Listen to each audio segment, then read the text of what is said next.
Он хотел везде успеть, кем он только не работал. Я сейчас стоял, как бы смеялся, улыбался. Он работал и в полиции работал, и в рекламном агентстве работал, и поросят хотел разводить.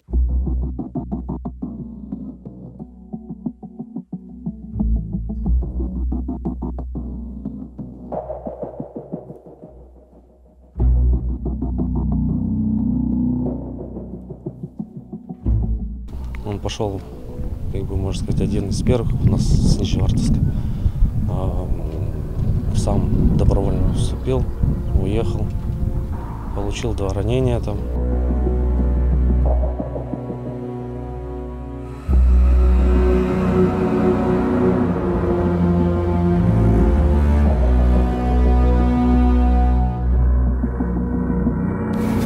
Ильнар Ярулин из Нижневартовска несколько месяцев ждал этой встречи. Участник спецоперации недавно вернулся домой.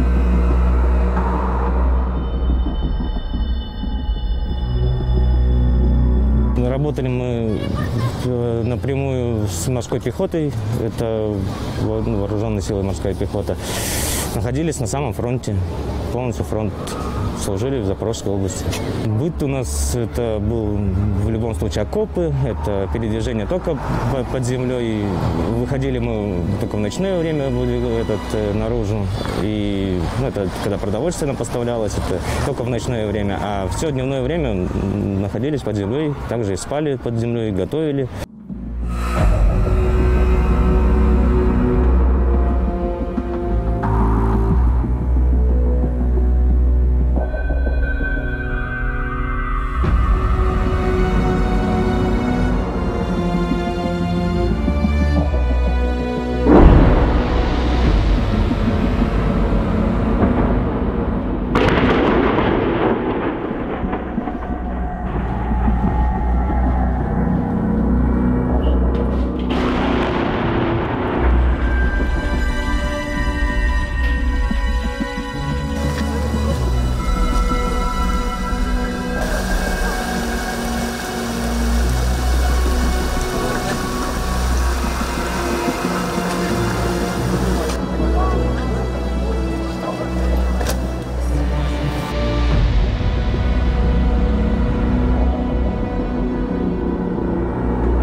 И он навсегда останется в нашей памяти добрым, ответственным человеком, хорошим другом и надежным товарищем.